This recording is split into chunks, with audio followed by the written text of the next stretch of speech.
మీరు ఎప్పుడు వస్తారు, హిరణ్యకశిపుణ్ణి ఎప్పుడు చంపుతారన్నారు. అంటే ఆయన అన్నాడు, అలా మీరేదో చెప్పారని వచ్చి చంపేయడం నాకు అలవాట్లేదు, కొన్ని కొన్ని తప్పులు చేస్తే వస్తా, వచ్చి అవతల వాణ్ణి పీచమణి చేస్తా. ఎప్పుడు వస్తానో తెలుసా? శుద్ధ సాధులందు సురలందు శృతులందు గోవులందు విప్రకోటియందు ధర్మపదవియందు తవిలి నాయందు వాడెన్నడలుగో నాడు హింసనందు. వాడు ఎప్పుడైనా శుద్ధ సాధులందు నన్ను నమ్ముకుని బ్రతుకుతున్నటువంటి భాగవతుల జోలికి వెడితే అప్పుడు వస్తా. శుద్ధ సాధులందు సురలందు దేవతల జోలికి వెడితే వస్తా, అదే పనిగా దేవతల్ని నింద చేస్తే.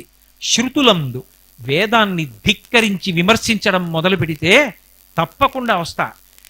శృతులందు ధర్మపద గోవులందు గోవుల్ని బాధ పెడితే వస్తా. విప్రకోటియందు శాస్త్రం చదువుకొని పరమ భక్తితో బతుకుతున్న వాళ్ళ జోలికెడితే వస్తా. అలాగే ధర్మపదవి ఎందు ధర్మాన్ని పాడు చేస్తే వస్తా. తవిలి న్యాయందు చిట్ట చివరికి నన్నే ధిక్కరిస్తూ ఉంటే ఆఖరికి వస్తా. వచ్చి అప్పుడు వాణ్ణి సంహారం చేస్తా.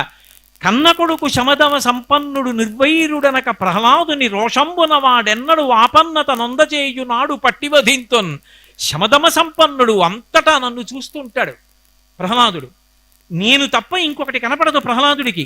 కొడుతున్న గదలో నేను కనపడతాను, ముంచుతున్న సముద్రంలో నేను కనపడతాను. మామూలుగా కనపడడం కాదు, నిజంగా అలా దర్శనం చేస్తూ ఉంటాడు.